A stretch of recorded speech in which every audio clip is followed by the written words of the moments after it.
Greetings, all praise the King. Welcome as we come to reason on this Sabbath on chapter 4 of the first book of Samuel, where we see that the Philistines have laid a besiege on the children and have taken the Ark of the Covenant into their place. The book of Samuel, speaking of the prophet, who is known as a judge, for the judges of old were the prophets, for they could judge what was to come. And this man Samuel, being known also as a priest, for his parents had journeyed yearly to Shiloh, where the ark had rested at this time, to give their sacrifice and offerings through the temple, having met one priest named Eli. Hannah cried, for she was barren, and her husband, having another wife, had children, and so this other woman was seen as an adversary to Hannah, because she would make fun of Hannah for not being barren. For this woman was jealous, as Hannah received more portions from her husband than the woman, for her husband loved her the most.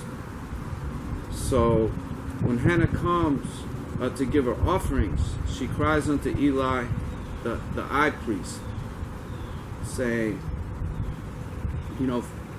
forget I not, for I will promise a vow unto Lord, that if I have child, that the child would be holy and put aside as a Nazarite, that no razor shall come upon his head all the days of his life. Now, Hannah gives birth to this child, who is valued by Lord and called upon to serve Lord.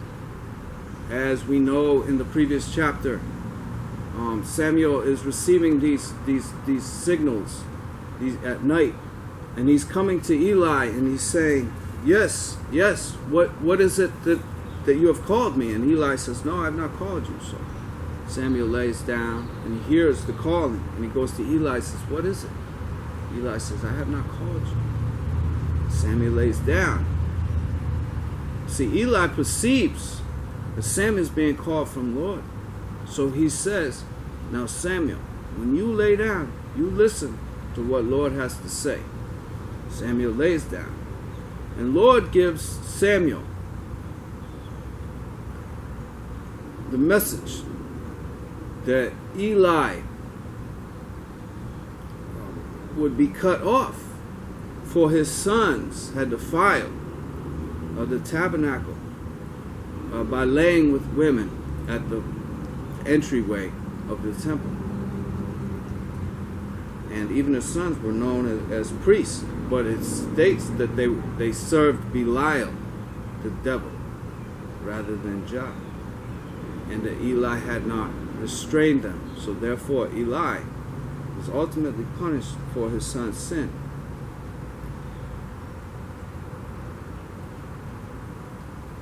And for this reason, the ark is now taken by the Philistines.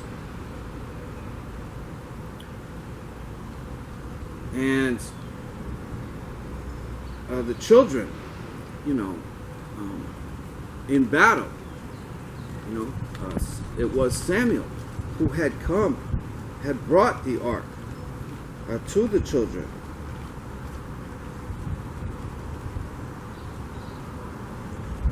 Or the elders said, let us go fetch the ark. Let us go fetch the ark. So the ark is brought into the battlefield, and that's where the ark is taken, and the children lose. It says thousands, perhaps 3,000. Before the ark comes into the camp, 4,000. Now, when the ark comes into the camp, the children lose 30,000, and the ark is taken. Now, when Eli hears about this, as well as his 2 sons being killed in the battle, Eli is stricken dead, not by the death of his sons, yet by the taking of the ark. Now the ark is brought into the Philistines' camp. We know in the next chapter, the ark brings cursings upon the Philistines. You know, their idols, their idol Dagon is cut in pieces just by the presence of the ark. So the Philistines decide this is not something that we should keep. And so they send it out with calves, and they say, let us see where this ark goes. If it goes into the Israelites' camp, then we know for sure that this was always the Israelites. So in this chapter 4 that we had read, you know, where the elders decided that they were losing the battle and that they needed Jah on their side, that they went to fetch the ark, and that did not work. That did not work. It's because the foundation was missing. The ark is to be grounded, the center of I, the law that Lord put forth. Now we can argue about what Paul said about this. For each righteous man, there's no need to follow this law because it's already set forth in I heart. And yet, for those that may be less than perfect, that law is set forth.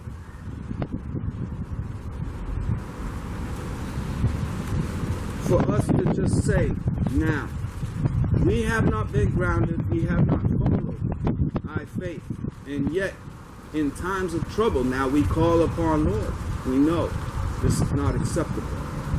For it takes yearly sacrifice and offering for Lord to be our guide, to be the protector, and to save us. It's not something that we choose on the moment. The ark is to be grounded. The ark is to sit in the center of the camp. The ark is not to be moved unless all the children move, unless the camp is moved. Yeah.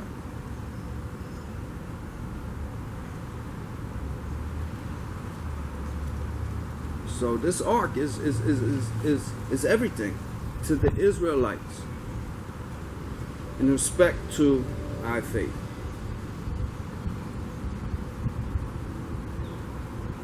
The foundation that Lord set forth of these commands for I to obey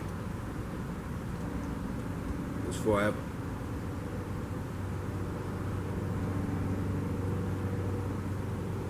Even if the children turn astray, my law will stand. All praise to King.